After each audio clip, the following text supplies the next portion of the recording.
আচ্ছা, সৃষ্টিকর্তা ইলাহা যদি একের অধিক হতো তাহলে সমস্যা হতো নাকি হতো না? সমস্যা হতো কিনা বলেন? বাংলাদেশের প্রধানমন্ত্রী কয়জন? যদি দুইজন হইতো সমস্যা হইতো নাকি হইতো না?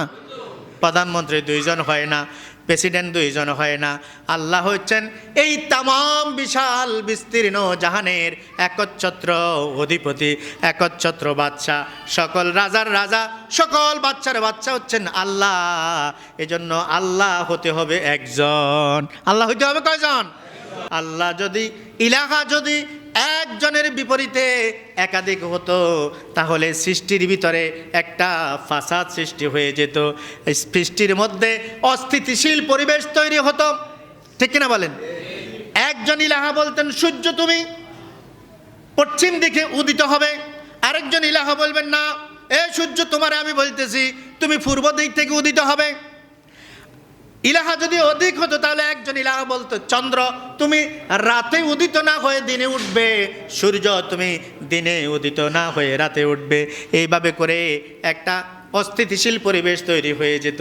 এজন্য এই সৃষ্টিরাজের ইলাহা হচ্ছেন, মালিক হচ্ছেন, হুকুমদাতা হচ্ছেন, আর রাজাদি রাজ বাদশাহ হচ্ছেন একজন, তার নাম হচ্ছে আল্লাহ। তার নাম কি? আল্লাহ। আল্লাহ বলে পরিচিত আল্লাহ হতে হলে আল্লাহর কিছু গুণাবলী থাকতে হয়। সেই গুণাবলীগুলো এক এক করে এই আয়াতুল কুরসির ভিতরে আল্লাহ বর্ণনা করেছেন। আল্লাহু লা ইলাহা ইল্লা হুয়াল হাইয়ুল কাইয়্যুম। আল্লাহ হচ্ছেন তিনি যার সাথে কোনো শরীক নাই। আর শরীক নাই এর মানে ইবাদতের উপযুক্ত আল্লাহ ছাড়া আর কেউ নাই। ইবাদত পেতে হলে, সেজদা পেতে হলে তারে এই কোয়ালিটি, এই গুণগুলা অর্জন করতে হবে। এক নম্বর গুণ হলো আল্লাহ বলে পরিচিত হতে হলে, আল্লাহ বলে কেউ যদি দাবি করতে হয় তারে হাইয়ুন হতে হবে। কি হতে হবে? হাইয়ুন। হাইয়ুন মানে চিরঞ্জীব। এই পৃথিবীতে বলুন তো দেখি, কেউ কি চিরঞ্জীব চিরকাল থাকে, চিরকাল বাঁচে? অন্যান্য ধর্মাবলম্বীরা তারা যে পূজা অর্চনা করে, দেবদেবীর পূজা করে, এগুলা কি চিরকাল থাকে? কথা কয় না, চিরকাল থাকে?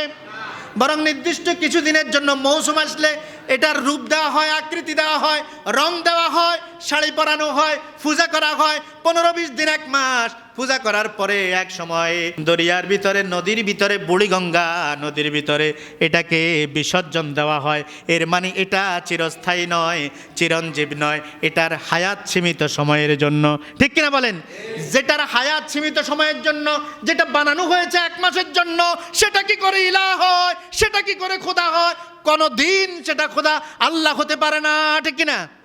আল্লাহ হতে হলে চিরঞ্জীব হতে হবে, হাইয়ুন হতে হবে। আমাদের আল্লাহ হাইয়ুন, আমাদের আল্লাহ চিরঞ্জীব। পৃথিবীর আগেও আমাদের আল্লাহ যেমন ছিলেন এখনও তেমনই আছেন। কিয়ামতের পরেও, সব ধ্বংস হয়ে যাওয়ার পরেও আল্লাহ তেমনই রয়ে যাবেন। আল্লাহ হতে হলে 2 নম্বর গুণ হচ্ছে কাইয়ুম। আল্লাহ যিনি হবেন তিনি হবেন কাইয়ুম, কায়েম, দায়েম। আল্লাহ হবেন তিনি যিনি চিরঞ্জীব থেকে, চিরকাল বেঁচে থেকে তার সৃষ্টিগুলাকে তত্ত্বাবধান করবেন, দেখাশোনা করবেন। তিনি হবেন আল্লাহ। এখন আমরা অন্যান্য ধর্মাবলম্বী ভাইরা যাদের পূজা করে, যাদেরকে খোদা বলে দাবি করে, যাদেরকে ঈশ্বর বলে ডাকে এবং ঈশ্বরের অংশ বলে মনে করে, তারা কি সৃষ্টিগুলাকে তত্ত্বাবধান করার সক্ষমতা রাখে? রাখে কিনা বলেন? বরং তাদের তত্ত্বাবধান করতে হয়। ঠিক কিনা বলেন? না জানি কেউ আক্রমণ করে ফা ভাঙ্গে ফেলে কিনা, মূর্তির নাক বোসা করে ফেলে কিনা। এজন্য তাদেরকে তত্ত্বাবধান করতে হয়, তাদেরকে পাহারা দিতে হয়। তারা কি পাহারা দিবে? এজন্য আল্লাহ হতে হলে তিনি হবেন চিরঞ্জীব এবং তিনি তার সৃষ্টিকে তত্ত্বাবধান করবেন। ভালো মন্দ, হায়াত মৌতের সব কিছুর মালিক হবেন তিনি। আর এই গুণ থাকলে পরে তিনি হবেন আল্লাহ। তিনি হবেন কি? লাম তাখুযুহু সিনাতুন ওয়ালা নাওম। আর আল্লাহ হইতে হলে আল্লাহর আরেকটা গুণ থাকতে হবে। আল্লাহ হইতে হলে আল্লাহ কিন্তু ঘুম যাইলে চলবে না। আল্লাহ ঘুমাইলে হবে? আপনি যদি ঘুমাই থাকেন, আপনার সংসারে, আপনার ব্যবসার কি ক্ষতি হচ্ছে, কি লাভ হচ্ছে আপনার খবর থাকে? ঘুমে আর মরণের সমান, ঠিক কিনা বলেন? আল্লাহ হইতে হলে এমন কোয়ালিটি, এমন গুণ থাকতে হবে, আল্লাহ কখনো ঘুমাবে না। আল্লাহ রাব্বুল আলামিন সে কথাই বলেন, লা তাখুযুহু সিনাতুন ওয়ালা নাওম। আমি আল্লাহ এজন্য আমার ঘুম তো নাই, আমার তন্দ্রাও পর্যন্ত আসে না। সুবহানাল্লাহ বলেন। সিনাতুন মানে হচ্ছে তন্দ্রা। আমরা মসজিদে আসলে অনেক সময় জিমাই না, অনেক সময় ঘুম আসে তো আমাদের, জিমানি আসে, ডলি পড়ি, জিমাই থাকি, এটার নাম হলো তন্দ্রা। আল্লাহ বলে ঘুম তো যাইয়ে না, আমার এরকম জিমানিও আসে না, তন্দ্রাও আসে না। সুবহানাল্লাহ। লাহু মা ফিস সামাওয়াতি ওয়া মা ফিল আরদ। আল্লাহ হচ্ছেন তিনি যার হাতে আসমান এবং জমিনের একচ্ছত্র ক্ষমতা, একচ্ছত্র মালিকানা, পাওয়ার হচ্ছে আল্লাহর হাতে, ঠিক কিনা বলেন? জমিনের কোনো ক্ষমতা আমাদের কোনো ব্যক্তির কাছে আছে? আকাশের কোনো ক্ষমতা আমাদের কাছে আছে? বৃষ্টি দেওয়ার ক্ষমতা আমাদের আছে? মানুষের মৃত্যু দেওয়ার ক্ষমতা আমাদের আছে? হায়াত দেওয়ার ক্ষমতা আমাদের আছে? কার আছে? তিনিই হচ্ছেন রব, তিনি হচ্ছেন আমাদের মাবুদ, তিনি হচ্ছেন আমাদের আল্লাহ। মান যাল্লাযী ইয়াশফাউ ইনদাহু ইল্লা বিইযনিহি। আল্লাহ হচ্ছেন তিনি যিনি কিয়ামতের ময়দানে একমাত্র সুপারিশকারী হবেন এবং আল্লাহর অনুমতি ব্যতিরেকে, আল্লাহর অনুমতি বাহিরে, আল্লাহর অনুমতি ছাড়া কেউ সুপারিশ করার ক্ষমতা রাখবেন না। সুবহানাল্লাহ। কিয়ামতের ময়দানে আল্লাহ যাদেরকে সুপারিশ করার ক্ষমতা দিবে, একমাত্র তারা ছাড়া আর কেউ কারোর জন্য সুপারিশ করার ক্ষমতা রাখবেন না, ঠিক কিনা বলেন?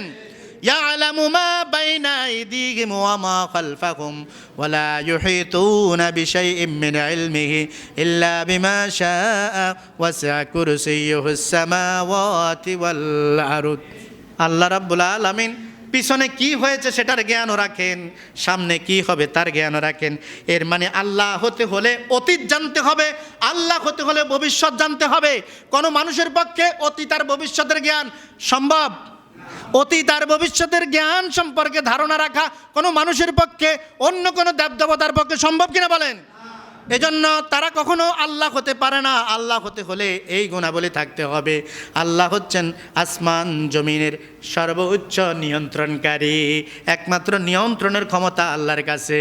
ওয়ালা ইয়াউদুহু হিফযুহুমা ওয়া হুয়াল আলিয়্যুল আযীম।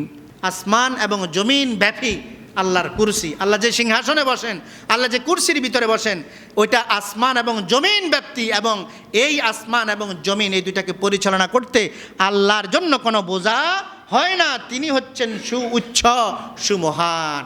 সুবহানাল্লাহ বলবেন না?